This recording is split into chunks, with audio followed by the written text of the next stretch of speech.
Fridge లో food ని పెడితే సేఫ్ అని మనం గుడ్డిగా నమ్ముతాం. కానీ అదే ఫ్రిడ్జ్ మన ఫుడ్ ని పాయిజన్ గా చేస్తుందని తెలుసా? 1800ల నుంచే ఈ రిఫ్రిజిరేషన్ ఐడియా స్టార్ట్ అయింది.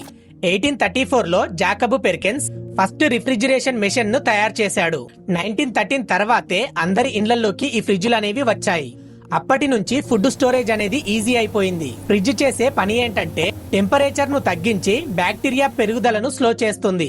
3 to 5 డిగ్రీ సెల్సియస్ దగ్గర ఫుడ్ అనేది పాడవడం స్లో అవుతుంది. అందుకే పాలు, కూరగాయలు లాంటివి కొన్ని రోజుల వరకు నిల్వ ఉంటాయి. కానీ అసలు ట్విస్ట్ అనేది ఇక్కడే ఉంది మచ్చా. ఫ్రిడ్జ్ అనేది బ్యాక్టీరియాను చంపదు, కేవలం స్లో చేస్తుంది అంతే. పవర్ కట్ అయినా, టెంపరేచర్ మారినా బ్యాక్టీరియా మళ్ళీ ఫాస్ట్ గా పెరుగుతుంది. ముఖ్యంగా పచ్చి మాంసం, వండిన వంటకాలను కలిపి ఫ్రిడ్జ్ లో పెడితే క్రాస్ ఇన్ఫెక్షన్ వచ్చే ఛాన్స్ ఉంది.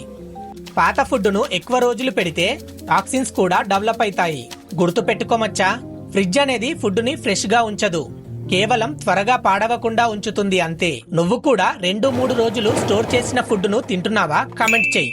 వీడియో ఇన్ఫర్మేటివ్ అనిపిస్తే ఛానల్ ని సబ్స్క్రైబ్ చేయి.